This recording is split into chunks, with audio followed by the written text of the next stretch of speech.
بندہ سنتا ہے اور پھر کچھ لمحوں کے لیے سوچتا ہے کہ ہم اس نبی سے وفا کیوں نہ کریں جنہوں نے محشر کے دن بھی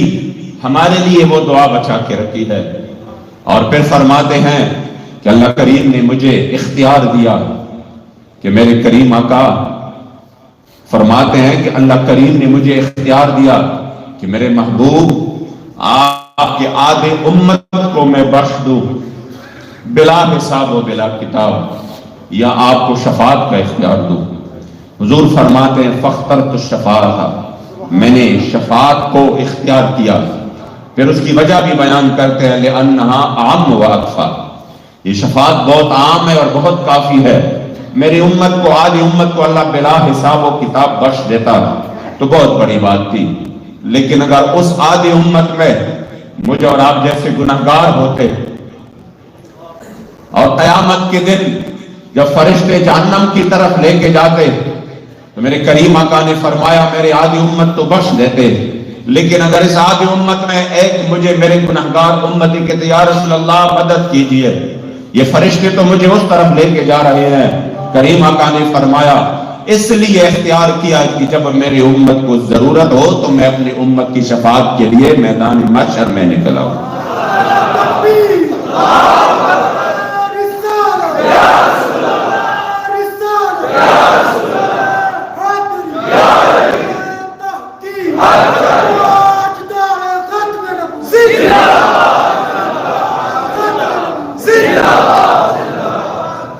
اس لیے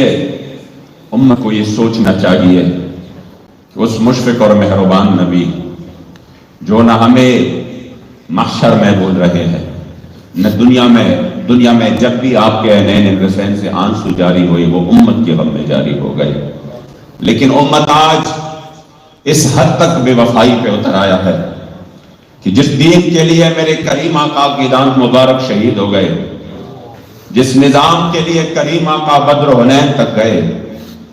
جس نظام کے لیے سخت گرمیوں کی حالت میں حضور تبوک تک گئے، آپ یقین کریں بندے وہ سفر اپنے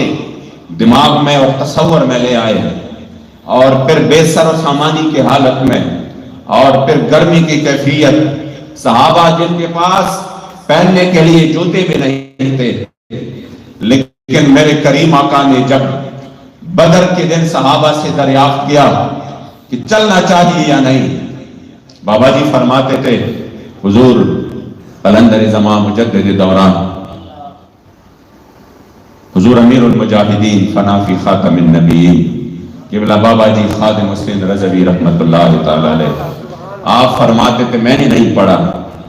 کہ اسلام میں کبھی ایسا وقت بھی آیا کہ کانا اور روٹی کا بہانہ بنا کر صحابہ نے کہا کہ یا رسول اللہ پہلے معیشت کا غم کیجئے، کہہ رہے صرف ایک تہبند تھا اور پورے کانے کے لیے دن کو پوری کھجور بھی نہیں مل رہی تھی، لیکن جب سرکار نے فرمایا کہ بدر جانا چاہیے کہ نہیں چاہیے تو حضرت سعد بن معاذ اٹھے اور فرمایا یا رسول اللہ ہمارے سے پوچھتے ہو سل حبال من شئتا وقتا حبال من شئتا، یا رسول اللہ جس سے چاہو دوستی آپ فرمائیں گے دوستی کریں گے، جس سے آپ دشمنی کا کہیں گے ہم دشمنی کریں گے. بدر تو سامنے ہے، آپ کے حکم پر ہم برق الغمات تک چلے جائیں گے. پھر میرے کریم آقا کو حضرت مقداد بن اسود نے کہا، حضرت عبداللہ بن مسعود بخاری میں ہے، بہت بڑے فقیہ، بہت بڑے حضور کے جو ہے نا وہ احادیث کے ان کی خدمات ہے، لیکن آپ فرماتے ہیں یہ میری ساری خدمات حضرت مقداد کے اس جملے پر قربان کہ جو جملہ انہوں نے بدر کے دن حضور کے سامنے فرمایا کہ کاش اس جملے کا قائل میں ہوتا. یعنی میں آپ کو یہ یقین کراؤں کہ حضور خوش ہوتے ہیں غیرت کی باتوں پر، غیرت کی باتوں پر حضور خوش ہوتے ہیں. تو آپ نے فرمایا کاش یہ جملہ میرے نصیب میں ہوتا کہ جب کریم آقا نے فرمایا بدر جانا چاہیے کہ نہیں تو حضرت مقداد اٹھے اور آپ نے فرمایا ہم بنی اسرائیل کی طرح نہیں ہے کہ آپ کو یہ کہیں گے فَذْهَبْ أَنْتَ وَرَبُّكَ فَقَاتِلَا إِنَّ هَاهُنَا قَاعِدُونَ، بلکہ یا رسول اللہ ہم آپ کے آگے پیچھے دائیں بائیں ہر طرف سے لڑیں گے اور آپ کے حکم اور آپ کے حکم پر ہم اپنے گھوڑوں کو سمندروں میں بھی ڈال دیں گے. کہہ رہے کہ اس بات کا سننا تھا، یہاں پر آپ کو لطف آئے گا. حضور نے یہ نہیں فرمایا کہ یہ مبالغہ آرائی ہے، ہمارے پاس اسلحہ نہیں ہے، ہمارے پاس وسائل نہیں ہے. نہیں، صحابہ فرماتے ہیں کہ حضور اس جواب سے اتنے خوش ہوئے، اشرق وجہ النبی صلی اللہ علیہ وسلم، میرے کریم آقا کا چہرہ مبارک جب آپ پر خوشی کے اثرات آتے تھے تو صحابہ فرماتے تھے خوشی میں حضور کا چہرہ مبارک مزید کے لٹتا، اور یوں محسوس ہوتا تھا کان الشمس تجری فی وجہی، گویا کہ سورج نیچے آ کر حضور کے چہرے مبارک میں چمک رہا ہے. وجہ الجمیل پتا ختم زیبائی حبیبہ، سترگی دے تورے دا مازاخ پسلائی حبیبہ، قسم دے تکوے یعقوب و زلیخیلی دلے وبتر حیرد یوسف دل ربائی حبیبہ، او پزڑ سریخ رستا ہجران محمد امین یا نبی تید خدید پارا اکرد دوائی حبیبہ. اس دین کے لیے جس دین کے لیے کریم آقا روزے کے حالت میں بدر تک گئے، اور اس حال میں گئے کہ حضرت علی المرتضیٰ شیر خدا فرماتے ہیں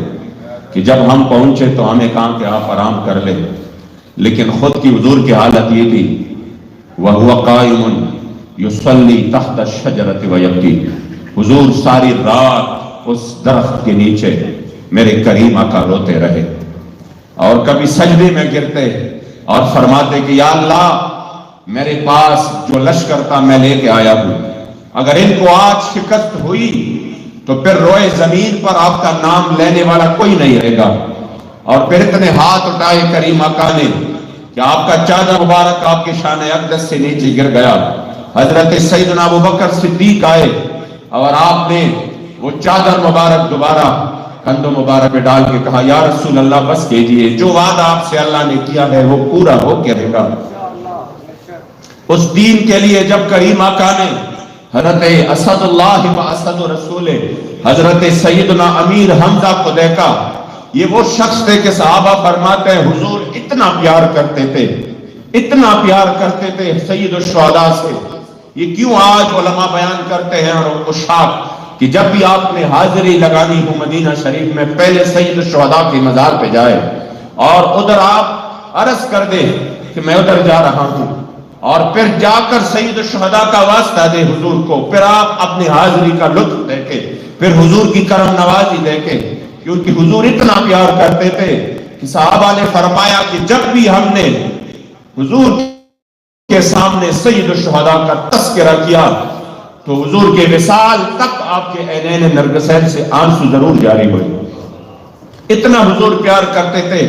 لیکن جب احد کے دن دیکھا تو سید الشہداء کے وجود کے ٹکڑے بن گئے تھے، آپ کا سینہ مبارک چاک کیا گیا تھا، آپ کا دل مبارک وہاں سے نکال دیا گیا تھا، اور اس حال میں تھے کہ میرے کریم آقا نے فرمایا کہ اے حمزہ اگر مجھے یہ فکر نہ ہوتی کہ میری امت مردوں کو دفنانا چھوڑ دے گی تو میں تجھے دفن نہ کر دیتا. قیامت تک میری امت دیکھتا کہ میرے امیر حمزہ نے اس دین کے لیے اپنے وجود کو کتنے ٹکڑوں میں پیش کیا ہے. اور پھر فرمایا کہا ہے وہ رونے والے عورتیں آج روئے، وہ حق رکھتی ہے کہ آج ایسا جوان دنیا سے چلا گیا ہے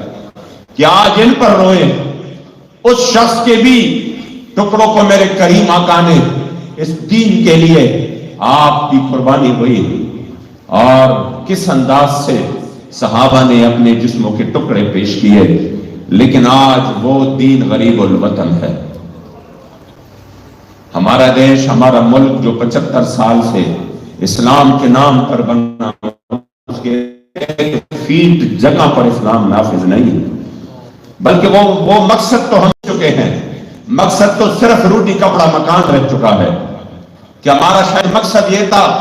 کہ ہندوستان میں یہ سب کچھ موجود نہیں تھے، نہ ریلوے نظام تھا، نہ کالج تھی، نہ یونیورسٹیاں تھی، نہ مساجد تھے، نہ مدارس تھے، نہ یہ سارا سسٹم تھا. یہ سب کچھ تو ادھر موجود تھا، اس سے بھی بہتر موجود تھا. انہوں نے تو ستیاناش کر دیا سب چیزوں کا. وہ سب کچھ موجود تھا، لیکن جو 70,000 ماں بہنوں نے قربانیاں دی وہ اسپتال کے لیے نہیں دی کہ ادھر صحیح بنے گا ادھر نہیں ہے. جو کئی لاکھ مسلمانوں نے اپنے خون اور جگر پیش کیے، وہ اس لیے نہیں کہ وہاں پر ہمارے کاروبار نہیں ہے تو یہاں پر کاروبار بنیں گے، وہ صرف اس لیے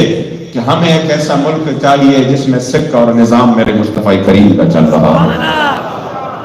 مگر آج افسوس کی بات یہ ہے کہ آج وہ مقصد ہو چکے ہیں، تحریک اسی مقصد کی طرف ہم کو دوبارہ لے کے آ رہے ہیں۔ اور بابا جی نے جو ہمیں ذہن دیا، خدا کی قسم اس نظام کا شاید ہم سمجھ رہے تھے کہ ہم نماز پڑھ رہے ہیں اور ہم روزہ رکھ رہے ہیں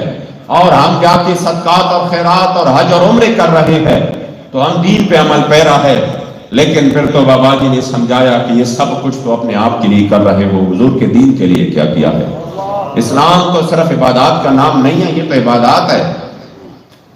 یہ تو اس کے ایک رکن کی اجزاء ہے۔ اسلام تو نام ہے نظام کا، اسلام تو نام ہے دین کا، ان الدین عند اللہ الاسلام،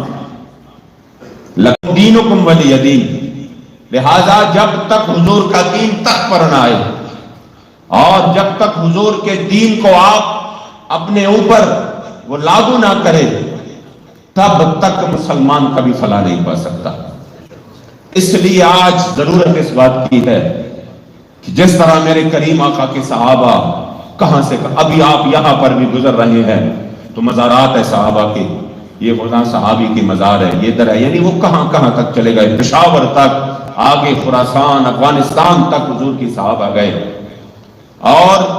کس انداز سے گئے؟ اس انداز سے گئے کہ انہوں نے اپنے گھوڑے کو جب بحر الکاہل میں ڈالا تو اوپر آنکھ کر کے آپ نے فرمایا کہ یا اللہ گواہ رہنا، یہ میرے سامنے زمین ختم ہو چکی ہے، آپ کے حضور کے غلام کا جذبہ ختم نہیں ہوا۔ اگر یہ زمین سامنے نہ آتا تو میں آپ کے دین کا یہ جھنڈا دنیا کے آخری کونے تک لے کے جاتا۔ آج ہم یہاں پر یہ عزم کر لیں، یہ کوئی رسمی آپ کا یہاں پہ آنا نہیں ہے، میں یقین کرے ہمارے عمان کی جو باڈی ہے ادھر، اور ماشاءاللہ یہاں کے وہ عمان میں وہ کام کر رہے ہیں اور اپنی ملک کے حوالے سے یہ تشویش میں ہے اور ادھر کے لحاظ سے یہ کوشش میں ہے کہ ہم ادھر اپنا حصہ کیسے ڈالیں، کس طریقے سے ڈالیں۔ تو جتنے بھی اوورسیز ہے آپ یقین کریں اس میں سب سے خوش قسمت ترین آپ لوگ ہیں۔ اس کی میں وجہ بھی بتاتا ہوں، آپ سمجھیں گے نا کہ وہ یو کے والے، وہ یو ایس والے، وہ فلاں وہ اتنے پیسے اور اتنے کاروبار ہے، وہ کیوں اس سے زیادہ ہم خوش نصیب کیوں ہے؟ تو میں اس میں ایک جملہ بابا جی کا ایڈ کرتا ہوں کہ بابا جی فرماتے تھے کہ مالکوں کے ہاں نوکروں کی کوئی کمی، میں اور آپ نہیں ہوں گا یہ کام پھر بھی اللہ کسی سے ملے گا۔ اور حضور کی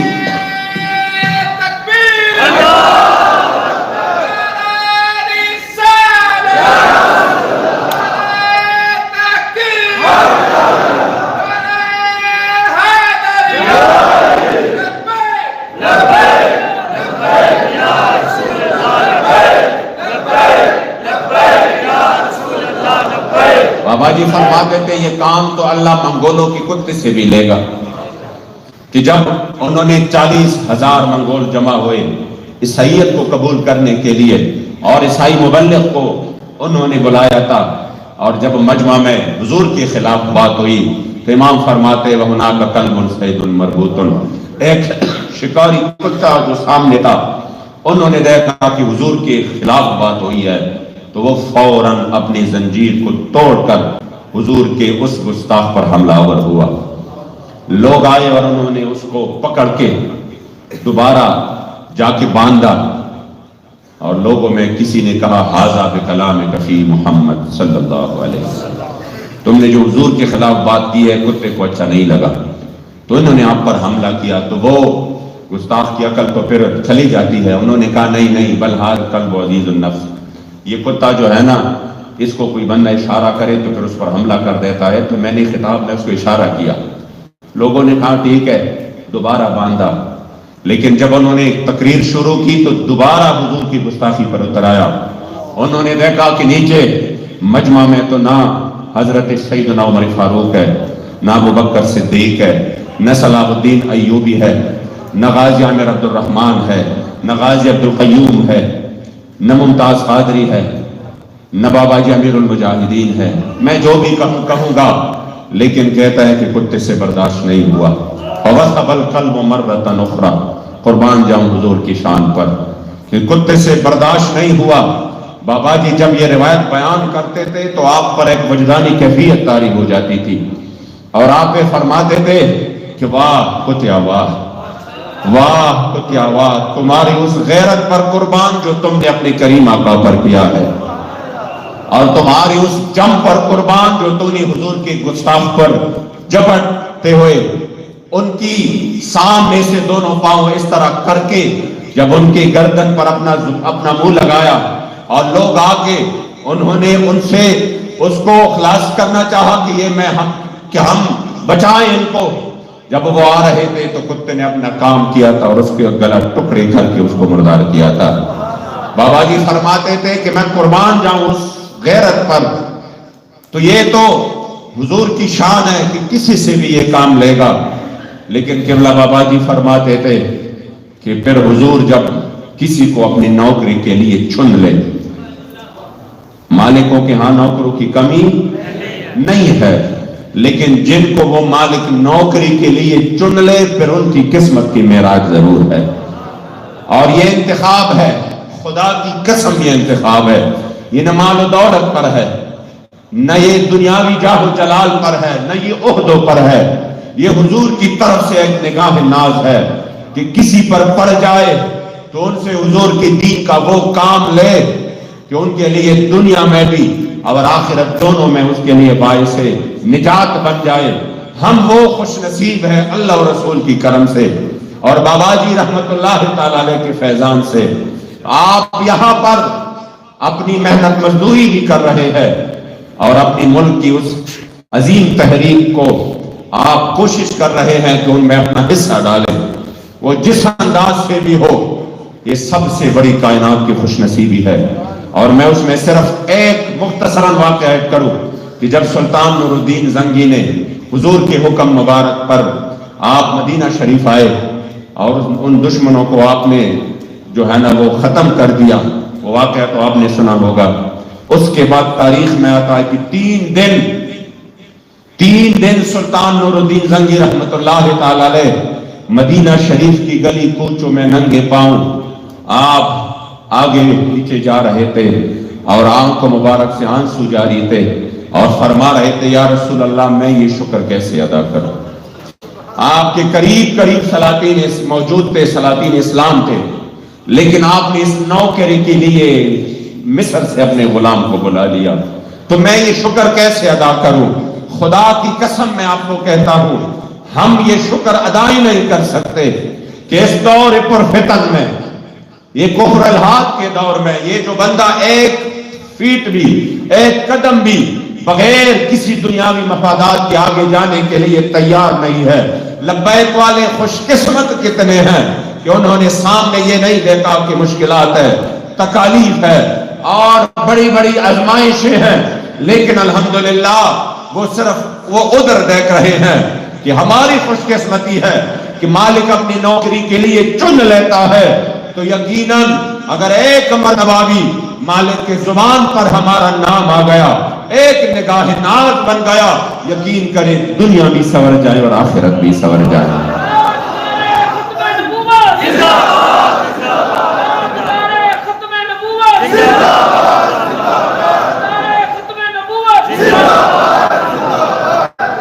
میں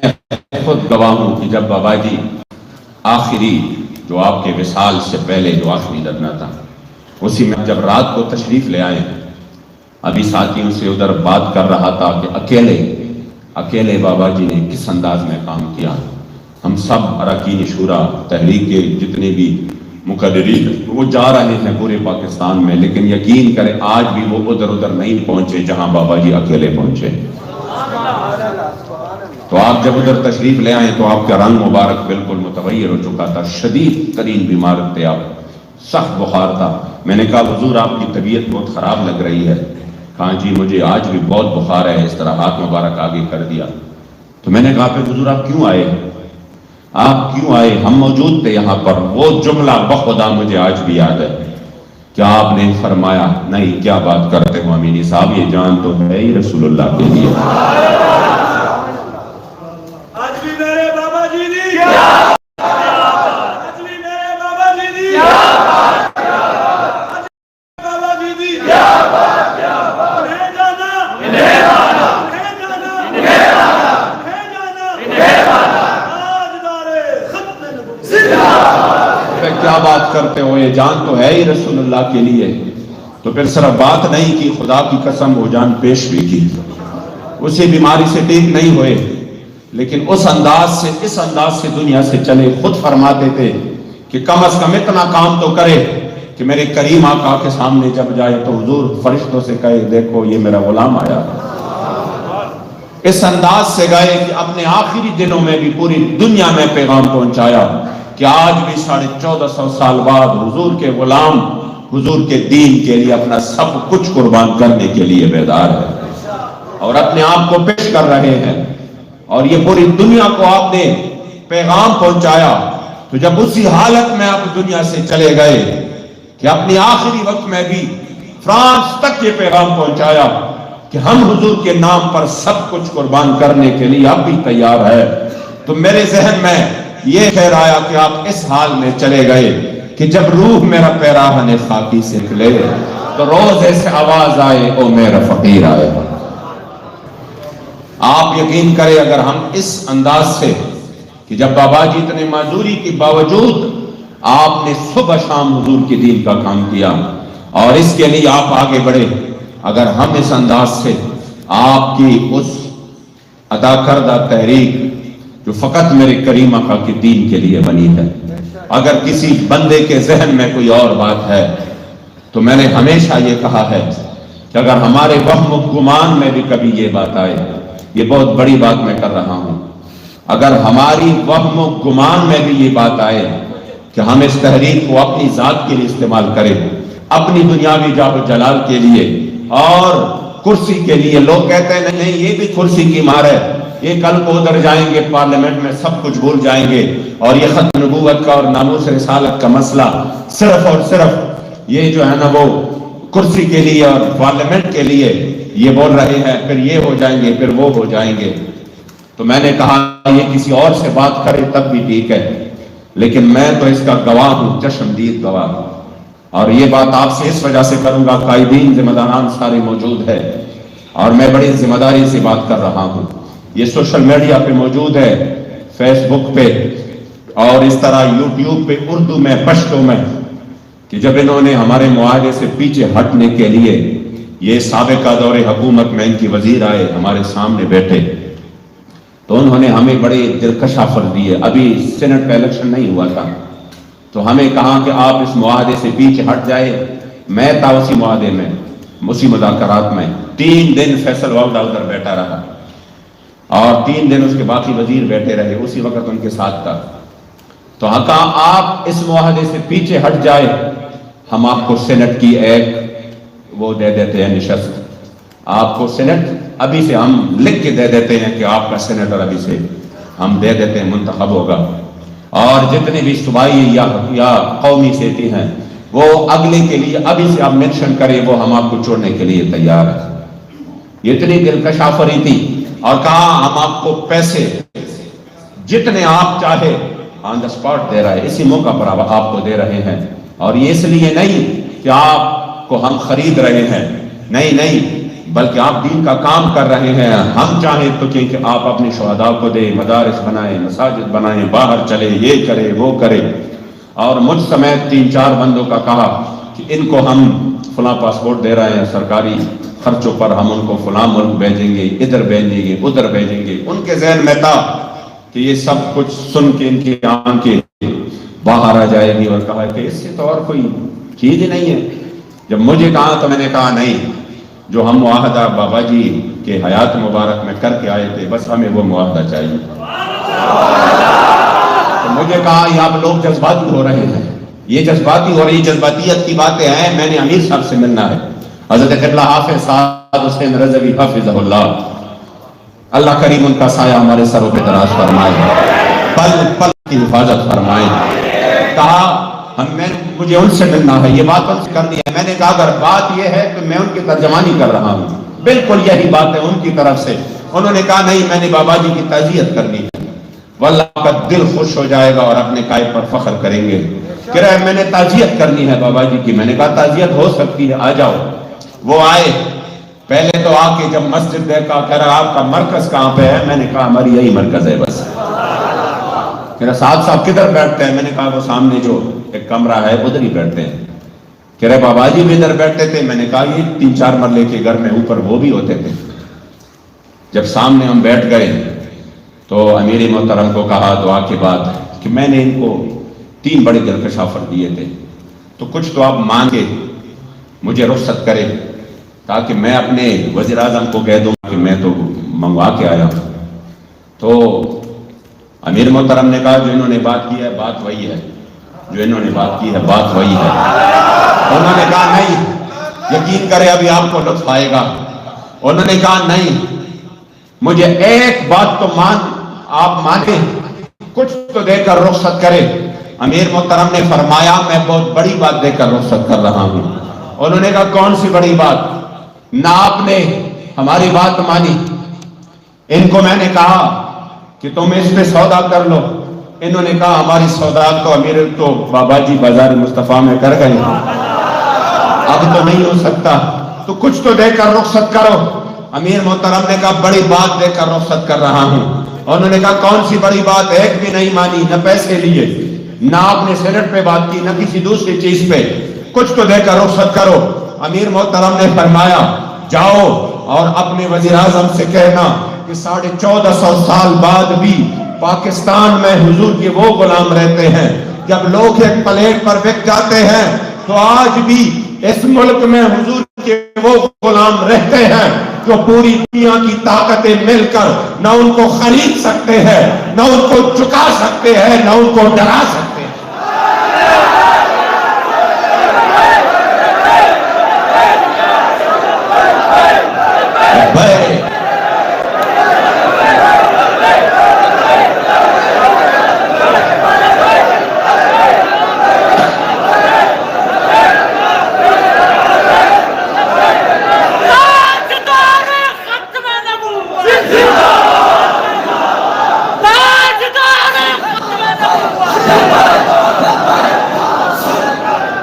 اس لیے خدا کی قسم ہمیں بابا جی پر فخر ہے، اور بابا جی کی غیرت اور حمیت کی تصویر اپنے امیر محترم پر بھی فخر ہے۔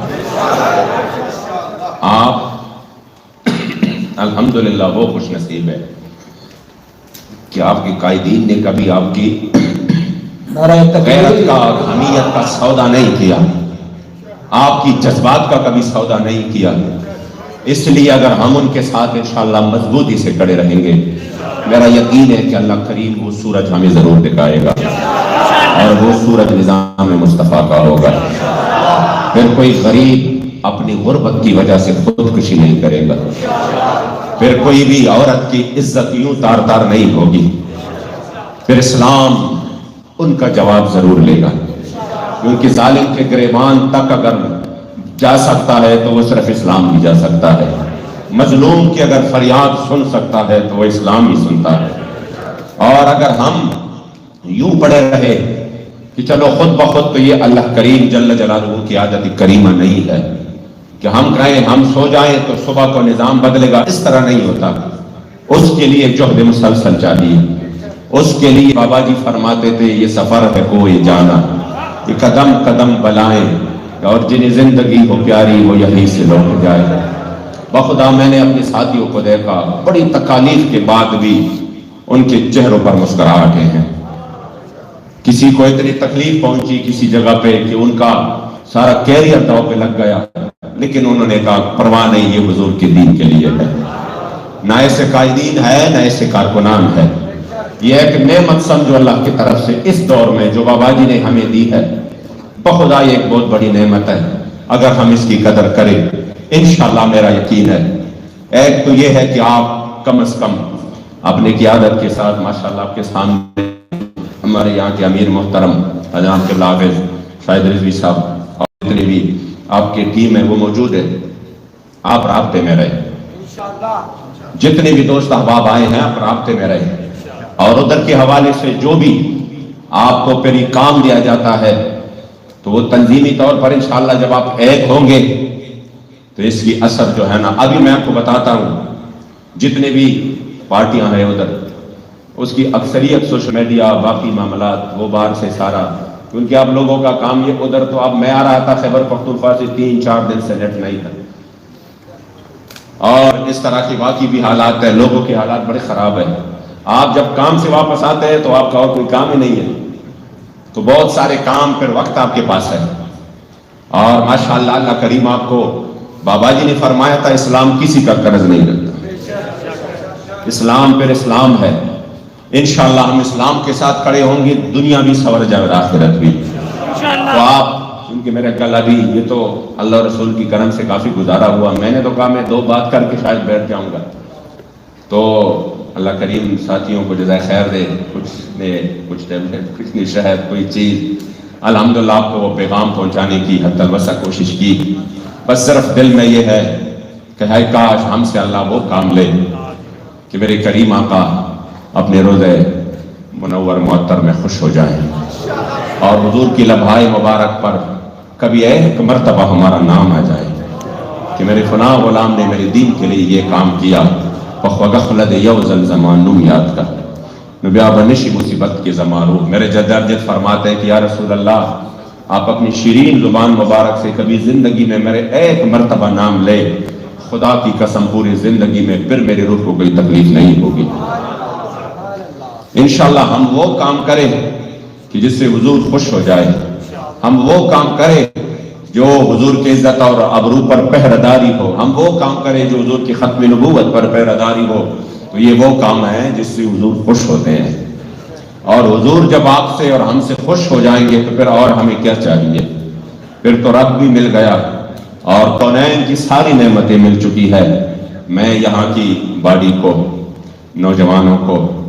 اور تمام قیادت کو, عمان میں جتنے بھی حضور کے غلام ہے, یہ ویسے بھی اچھا ملک ہے. مجھے تو آ کر بہت اچھا فیل ہوا کہ لوگ بڑے ماشاءاللہ خوش اخلاق ہے, اور ماحول بڑا جو ہے نا وہ اچھا ماحول ہے, اور اللہ رسول کی فضل و کرم سے آپ احباب کا ایک کثیر تعداد یہاں پر موجود ہے. تو مجھے یقین ہے انشاءاللہ کہ اگر آپ اس طرح مل جل کے ایک دوسرے کے ساتھ رابطے میں رہیں گے تو یہ ادھر ایک بھرپور طاقت بن کر انشاءاللہ سامنے آ جائے گا. اللہ کریم تمام احباب کو, اس میں ایسے احباب بھی ہیں جو دور دور سے تشریف لائے ہیں, اللہ کریم سب کو جزائے خیر عطا فرمائے, اور ہم سب کو میرے کریم آقا کی خصوصی نگاہ ناز سے مستفید